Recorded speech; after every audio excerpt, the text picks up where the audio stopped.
Chegou o dia da decisão do Campeonato Gaúcho. O Grenal 4-5-1 que marca a partida de volta da final do Campeonato Estadual, em que o Grêmio tem uma grande vantagem. E nesse vídeo nós vamos conversar sobre as estratégias que tanto o Paulo Pesolano quanto o Luiz Castro podem colocar em campo para saírem vitoriosos dessa partida. Gente, primeiro aquele convite clássico, te inscreve no canal, ativa as notificações, deixa teu like, comenta, compartilha. Deixa o hype, tudo isso ajuda muito a esse conteúdo chegar em cada vez mais pessoas e ter cada vez mais qualidade. Deixar na tela para vocês a lista de relacionados, porque daqui a pouquinho, 6 horas da noite, tem o jogo de volta da final do Campeonato Estadual, o clássico Grenal, né, o 4-5-1, onde o Grêmio tem uma vantagem de 3-0. Isso condiciona muito a partida e condicionará muito as escolhas do técnico Paulo Pesolano e também do técnico Luiz Castro.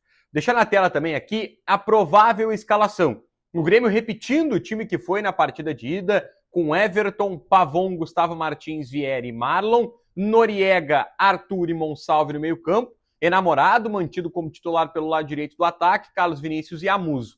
Do lado colorado, Rocher, Bruno Gomes, Mercado, Vitor Gabriel, e eu imagino que vá o Bryan Aguirre, pela experiência já, por não ser um menino, por ser um jogador da posição, né? Se falou muito em poder improvisar o Alex por ali, eu acho que isso não deve acontecer, mas a gente vai trabalhar com esse cenário também aqui nesse vídeo. Ronaldo, Paulinho e Alan Patrick, Carboneiro, Vitinho e o centroavante sendo o Rafael Borré.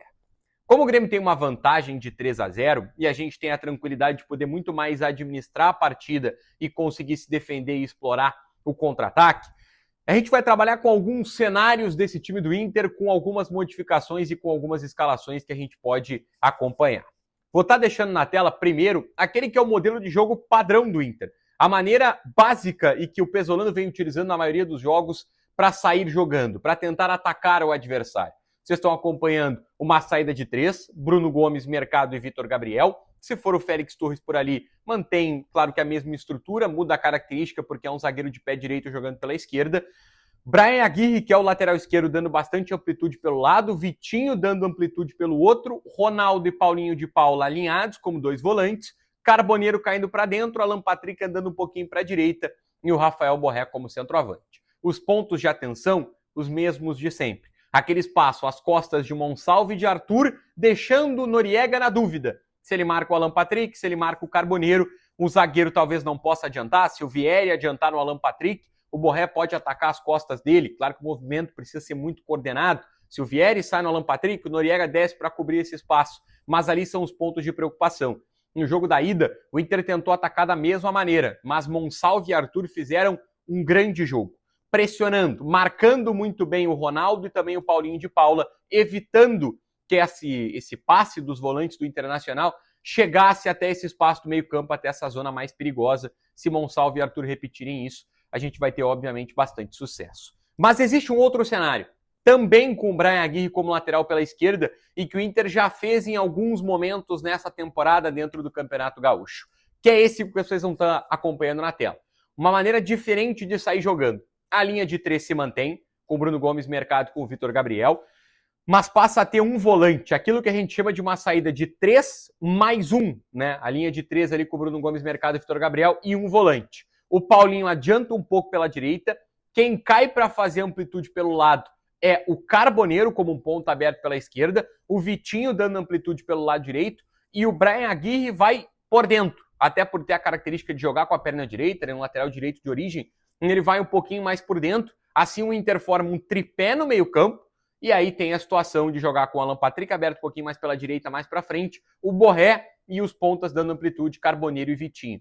Isso fica um pouquinho preocupante, porque por causa do que vocês estão acompanhando na tela. O Ronaldo está livre. Se o Carlos Vinícius não descer para marcar o primeiro volante da equipe do Inter neste cenário, o Ronaldo vai ter muito espaço para progredir com a posse da bola. E eu sempre falo, a ideia aqui não é falar das questões técnicas do jogador, se é bom jogador, se tem algum tipo de dificuldade. A gente está falando do posicionamento e das vantagens que isso pode acarretar. O Ronaldo livre vai obrigar o Arthur a desgarrar para marcar ou o Monsalve a desgarrar para marcar. Se isso acontecer, vai deixar o espaço nas costas. No caso do Monsalve, para o Bryan Aguirre. No caso do Arthur, vai estar o Paulinho de Paula ali esperando para poder aproveitar. O Noriega, por ser o primeiro volante, ele não vai conseguir lá na frente pressionar o Ronaldo.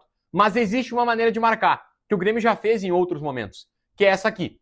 Passar a marcar, ao invés de um 4-1-4-1, o Grêmio passa a marcar em um 4-2-3-1. E assim, tendo um camisa 10 ali, na hora da marcação, óbvio, pode colar o Monsalve no Ronaldo, cola o Arthur no Paulinho, cola o Noriega aberto pela direita para marcar o Brian Aguirre nessa jogada mais por dentro, e aí o Vieri adianta no Alan Patrick, o Gustavo Martins adianta no Borré, e assim tá todo mundo marcado, o Inter não vai ter mais tanta facilidade assim para sair. Por fim, deixar o último cenário que é possível de ataque do Inter, que é a utilização de 2 centroavantes. Acho muito difícil para começar o jogo, mas durante a partida, no decorrer do jogo, isso pode acontecer numa situação de segundo tempo. E o que muito se faz quando o time adversário tem 2 centroavantes é tu descer um volante para ser um terceiro zagueiro, e nós temos o Noriega, que já pode atuar em vários momentos como zagueiro, e assim tu tem superioridade. Alejandro e Borré do lado deles dentro da área, a gente tem Vieri e Noriega e também tem a presença do Gustavo Martins, 3 para marcar 2 jogadores da equipe adversária.